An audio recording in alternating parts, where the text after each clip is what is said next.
కోరికలు తీరాలంటే వాళ్లు కల్పవృక్షం దగ్గరికి వెళ్తారు. కల్పవృక్షానికి చెప్తారు. అది చిగురు వేసి పువ్వు పూసి కాయ కాసి పండ ఇస్తుంది. దరిద్రేభ్యో భద్రం శ్రీయం అనిశమగ్నాయ దదతౌ. ఈ లోకంలో ఉన్న వాళ్లకి ఆ బెంగలేదు. అమ్మా అని ఒక్కసారి పిలిచి నమస్కారం చేస్తే చాలు, వెంటనే నేను ఉన్నానురా బిడ్డా అని అమ్మవారు కాపాడుతుంది. మీకు నేను ఒక మాట చెప్తే మీరు ఆశ్చర్యపోతారు. ఈ శ్లోకం ఎంత శక్తివంతమో తెలుసా? మీరు తప్పించుకోలేదంత పెద్ద ఉపద్రవం వెంట తరిమేస్తుంటే వెనకాతులా ఏం చేయాలో తెలియనప్పుడు ఈ శ్లోకం చదివితే చాలు, రక్షిస్తుంది అమ్మవారు. అంత శక్తివంతం.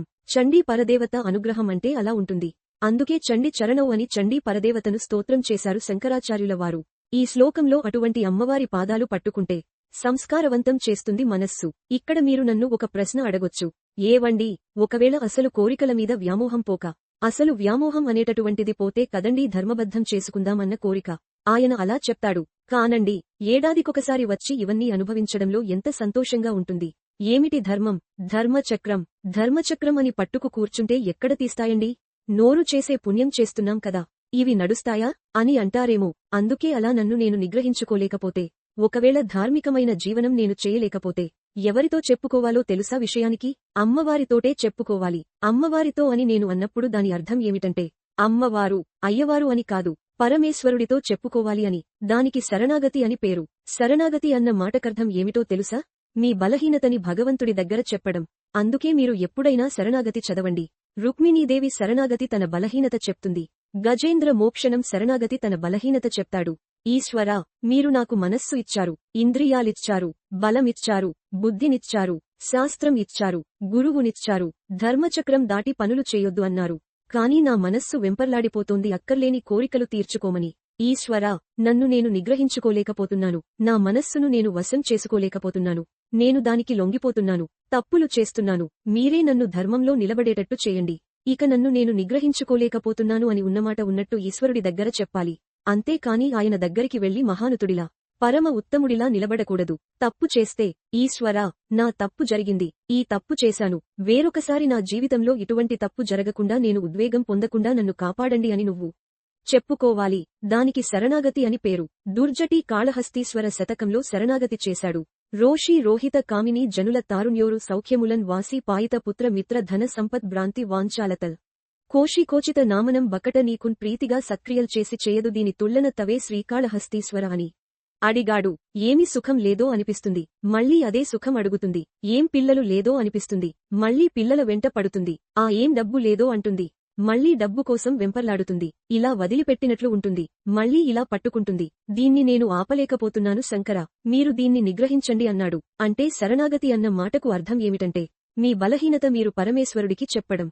దానికి శరణాగతి అంటారు. అప్పుడది రెండో మార్గం. మనమే ధర్మంగా బతకకపోతే అది భగవంతుడికి చెప్పాలి, అమ్మవారితో చెప్పాలి. వెళ్ళి, అమ్మా, ఇలా అవుతోంది, నన్ను నేను నిగ్రహించుకోలేకపోతున్నాను, తప్పులు చేస్తున్నాను. అమ్మా, నువ్వు నాకు ధర్మమునందు అనురక్తి అని ఆవిడ దగ్గర ఒప్పుకొని బలహీనత చెప్తే ఆవిడ అనుగ్రహిస్తుంది. మీరు మళ్లీ నన్నో ప్రశ్న వేస్తారు. నాకు తెలుసు, అసలు కామం ఆవిడ ఇవ్వకపోతే దరిద్రం వెళ్ళిపోయిందా? అసలు కామం పెట్టడం ఎందుకు ఆవిడ? పెట్టబట్టి కదా ఈ అల్లరంతా వచ్చింది. పెట్టకుండా ఉంటే గొడవ వదిలిపోనుగా. ఆవిడ ఎందుకు పెట్టిందంటే, ఒక ఉత్తమమైనటువంటి ఆ ప్రయోజనం కోసం ఆవిడ కామాన్ని ఇచ్చింది. కామము మనసులో పుట్టి, అది ధర్మబద్ధమై ప్రహృష్టమైనటువంటి మనసులతో భార్యాభర్తల సంగమం వల్ల తేజోవంతమైన కొడుకు పుడతాడు.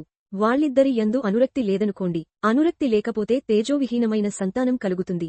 అనురక్తి చేత తేజోవంతమైన సంతానం కలుగుతుంది. బాలకాండ స్కందోత్పత్తిలో అదే చెప్తారు. కాబట్టి ఇప్పుడు అటువంటి కొడుకు పుడితే పితృరుణం నుంచి విముక్తులు అవుతారు. పితృరుణం నుంచి విముక్తులు అవ్వాలంటే కామం ఉండాలి.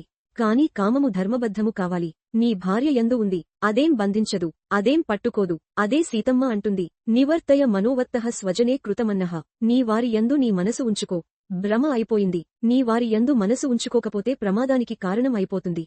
కాబట్టి ఇప్పుడు ఆవిడ ఎందుకు ఇచ్చింది? పితృ రుణము నుంచి విముక్తుడివి కా అని ఇచ్చింది. కానీ అది మన బలహీనతగా మారిపోతే అదే అమ్మవారితో చెప్పాలి. అందుకే శరణాగతి ఎంత గొప్పదో తెలుసా అండి?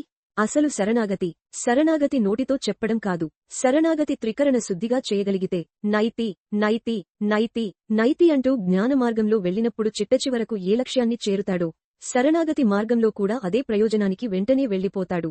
సద్యః ఫలితం, ఉత్తరక్షణం వెళ్లిపోతాడు అంతే. అంత గొప్పది శరణాగతి. ఎందుచేత అంటే, మీరు ఇక్కడ ఒక విషయాన్ని బాగా పసిగట్టవలసి ఉంటుంది.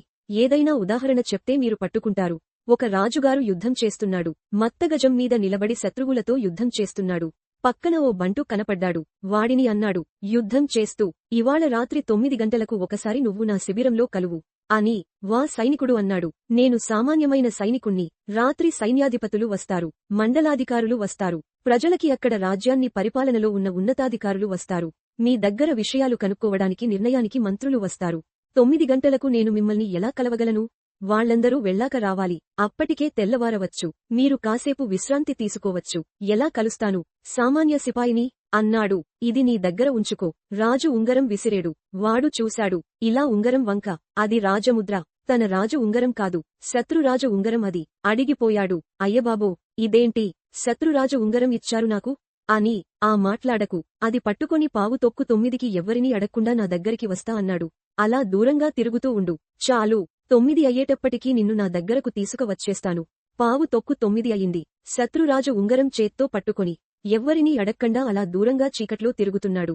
రాజుగారు అక్కడ పడుకున్నాడు. పహరా కాస్తున్న సైనికులు వచ్చి పట్టుకున్నారు. ఎందుకు తిరుగుతున్నావురా నువ్వు ఇక్కడ అన్నారు. ఆయనేం చెప్పొద్దు అన్నాడు రాజు. ఏమి చెప్పలేదు. ఎందుకు తిరుగుతున్నాడు వీడు ఇక్కడ? వీడికి అవసరం లేదే రాజుగారి శిబిరం దగ్గర. వీళ్లంతా విధిగారి. శత్రురాజు ఉంగరం దొరికింది. ఇప్పుడు ముందు ఎవరు వాడిని తీసుకెళ్తారో? వాడికి పదోన్నతి వస్తుందనుకొని గబగబా ముందు రాజుగారి దగ్గరికి తీసుకెళ్లారు. మహారాజా, శత్రురాజు ఉంగరం ఉంది వీడి దగ్గర. తీసుకొచ్చాం మహారాజా అన్నాడు. నేను మాట్లాడతాను, మీరు బయటకు వెళ్ళిపోండి అన్నాడు.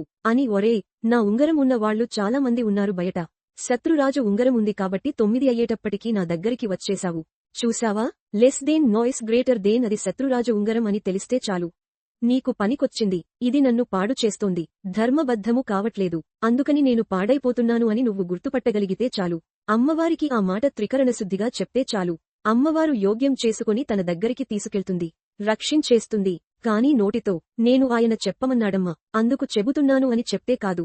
త్రికరణ శుద్ధిగా నేను ధార్మికంగా బ్రతకలేకపోతున్నాను, సాధన చేయలేకపోతున్నాను. కనీసం ఒక్కొక్కటైనా విడిచిపెట్టలేకపోతున్నాను. చిన్న చిన్నవి కూడా విడిచిపెట్టలేకపోతున్నాను. ఎప్పుడూ ప్రలోభాలే. లేదు, పరమేశ్వరుడు జోక్యం చేసుకుంటే తప్ప నా జీవితం చక్కబడదు అని నువ్వు భగవంతుడికి చెప్తే దాన్ని శరణాగతి అంటారు. అందుకే కలియుగంలో భగవంతుడు 2 ప్రధాన సాధనములు ఇచ్చాడు కలి నుండి తప్పుకోవడానికి. 1, సంస్కారవంతమైన పుణ్యమునందు అనువృత్తమైనటువంటి మనస్సుని సాధన చేత ఏర్పాటు చేసుకోవడం. 2, అలా లేనప్పుడు శరణాగతి చేయడం. శరణాగతి ఉత్తర క్షణంలో ఈశ్వరుడు వచ్చేసేటట్లు చేస్తాడు. రుక్మిణీదేవి అద్విజ్యోతనుడికి ఇచ్చి లేఖ పంపించింది. లేఖ పంపించి ఘనులాత్మీయతమోను వృత్తి కొరకై గౌరీసు మర్యాద యవ్వని పాదాంబుజ తోయంబుల గన్వంచించురో అట్టి నీ అనుకంపం విలసింపనేని వ్రతచర్యన్ 100 జన్మంబులన్ నిన్నే చింతించుచు ప్రాణంబుల్ విడచెదనెక్కుంబు ప్రాణేశ్వర శ్రీయుతమూర్తి ఓ పురుష సింహమా సింహము పాలిసొమ్ము గోమాయువు కోరు చందమున ఈ దురాత్ముడు చైత్యుడు నీ పదాంబుజ ధ్యాననైనన్ను వడిదా కొనిపోయదనంచునున్నవాడు ఎరుగడు అద్భుతమైన భవత్పత్యాపమునని. ఆ తల్లి నువ్వు వెంటనే వచ్చి నన్ను రక్షించాలని చదివాడు. అంతే. లేఖ. శరణాగతి ఇదిగో వస్తున్నాను అన్నాడు. వెనక్కి వెళ్లి అన్నయ్యకి కూడా చెప్పలేదు. రథమెక్కేశాడు. వచ్చెద విదర్భ భూమికి చొచ్చెద భీష్మకు నిభురము సొరిచెన లీలం తెచ్చెద ఉల్లంఘన వేల్మిడి వచనాడంబరిపులు వచ్చినా బోరనన్నాడు. గబగబా బయలుదేరి వచ్చేశాడు. అంటే శరణాగతి ఉత్తర క్షణం ప్రయోజనాన్ని ఇచ్చేసి. 1 సాధన చెయ్యాలి అంటే సాధనయందు ఒడుదుడుకులు ఉంటాయి.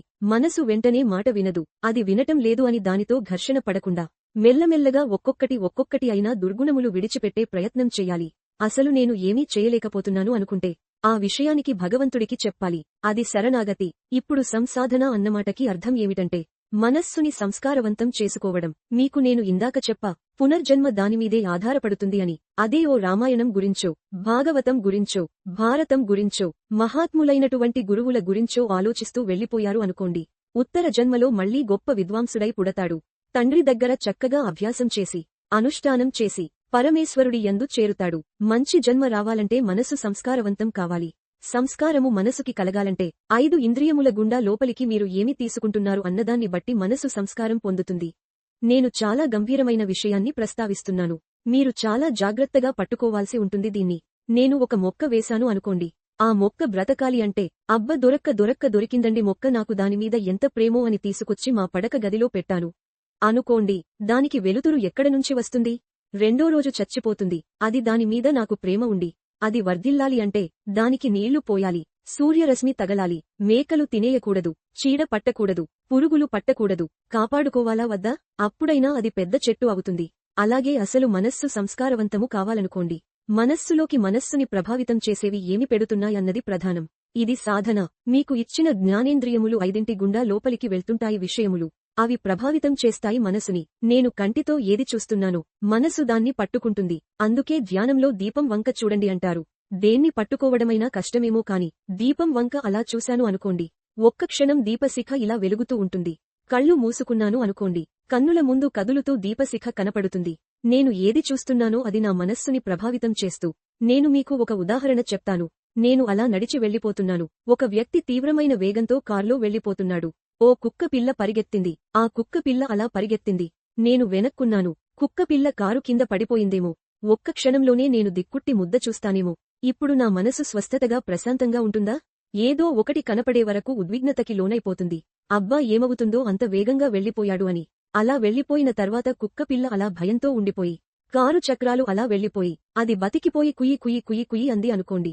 అమ్మా బతికిందిరా బాబు, ఇది చచ్చిపోవడం చూస్తే నిజంగా ఇవాళ నా మనసు వికలం అయిపోయి ఉండేది అనుకోని, ఈ దిక్కుమాలిన కుక్కపిల్ల ఇలాగే తిరుగుతుందో ఏమో అని గబుక్కుని పట్టుకొని తీసుకెళ్లి మళ్లీ ఎక్కడో పెట్టేసి మీరు వెళ్లిపోతారా? వెళ్లిపోరా? అయినా మీ మనస్సు మీద అది ఒక 10 నిమిషాలు ప్రభావం చూపిస్తుంది. అదేమన్నా అయిపోయి ఉంటే అని. ఒక విషయాన్ని మీరు చూస్తే మీ మనసు తీవ్రంగా కదిలింది. నిరంతరం మనసుని పాడుచేసేవే చూస్తూ ఉంటే మనసు సాత్వికంగా ఎందుకు ఉంటుంది? ఉంటుందా? ఉండమంటే సంస్కారం ఏర్పడమంటే ఏర్పడుతుందా?